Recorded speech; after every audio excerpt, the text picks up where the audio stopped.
There's a lot of really good schemes to stop the run, so definitely have our work cut out for us. Hey, Coach, we saw Tyler Wallace going back to practice. What's the potential to be considered as a returner, and also Andy Isabella to take Devin Duvernay's role? Who was that? Tyler Wallace. Tylen Wallace. Tylen's back to practice for the first time, really like in 4 weeks. So just gonna kind of evaluate him here and see how he's doing with the hamstring and what his health status is right now. He's not on the active roster at this point. John, with Lamar, it was reported that he had a PCL injury. Do you know if that's a strained or sprained situation? Yeah, I'm not really not for me to say. We're just coaching the guys out here right now.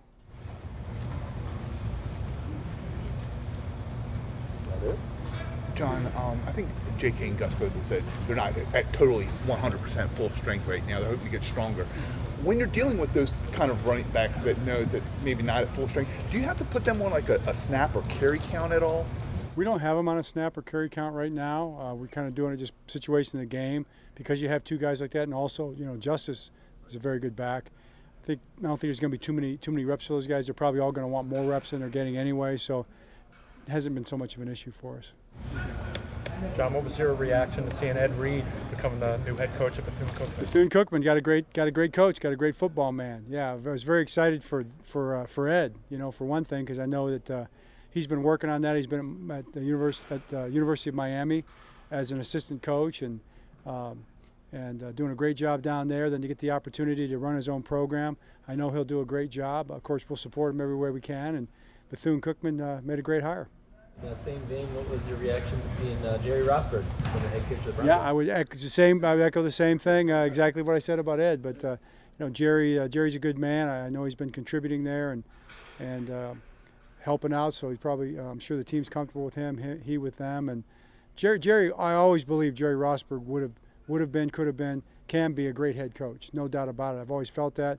He and I, we were shoulder to shoulder really in everything we did here all those years.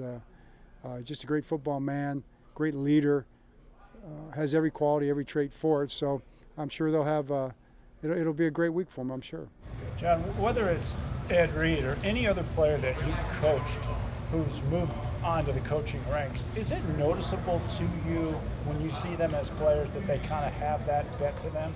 There are guys, for sure, Mark, that you would say, they have a football acumen or they kind of have the kind of the principles, the kind of the foundation that you think, wow, I think that'd be a good coach, or they teach the other guys really well, things like that. Ed had such a good football acumen. He was such an understanding of his position in the defensive part of the game. It was really incredible and remarkable how well he understood the game. John, there's been so much about you and Mike Tomlin and how long you both coached for respective organizations. How much are you in touch with him off-season at all? And how do you characterize him overall as a person? Yeah, we see each other. There's a lot of NFL functions and things like that, so you see all the coaches. Mike and I have a really good relationship. Known each other for quite a while. When I left the University of Cincinnati, he came in. He kind of replaced my spot there, which is crazy to think about. He was younger, but I don't know. He's a heck of a coach, and so much respect for him and what they do. Christmas Eve. How did the concert go at Mass? Christmas Eve night. I wasn't there. I looked for you. I was there Christmas morning. I was there Christmas morning. On the record. You were there Christmas Eve night. How did it go? Good. Very good. Yeah. She sang well?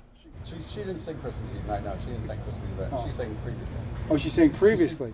She did not sing Christmas Eve this year. Okay. That's fantastic. That's good. And who'd you get the voice from? Oh, she got the voice from my wife's side of the family. Definitely not mine. You married wise then. It's good.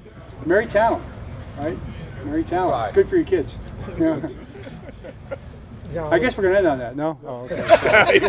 Close. Kind of with Mike Tomlin, we've seen players talk about how they get up when they go up against other premier talent on the other side of the ball. Do you kind of get up when you go up against a guy like Mike Tomlin? It's we respect the program. We respect everything they do. Mike was a receiver. I was a defensive back.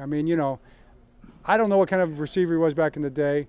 I might not have been the best defensive back ever, but as I look at him right now, I feel like I'd have a chance to stay with him. I really do. So I don't know what that means, but is that something that you think anybody would pay to see? Yeah. Do you think people would pay to see that? I mean, I got $5. You got $5 on it?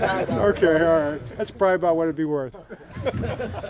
Highsmith was AFC Defensive Player of the Week. I mean, what kind of game record is he as far as that matchup problems? Yeah, I mean, what a year he's had. You know, he's become one of the premier pass rushers. He's got a high number of sacks. They've got a lot of great players, but those three pass rushers, you know, they've got the two edge players, and they've got, you know, the defensive end. Okay, everybody knows who I'm talking about here. You know, so those three guys are just elite players in the National Football League, and I think for Highsmith to put himself in the category with a T.J. Watt and with a Cam Hayward, that's high praise, and he has done that. All right. Great, thanks. Okay.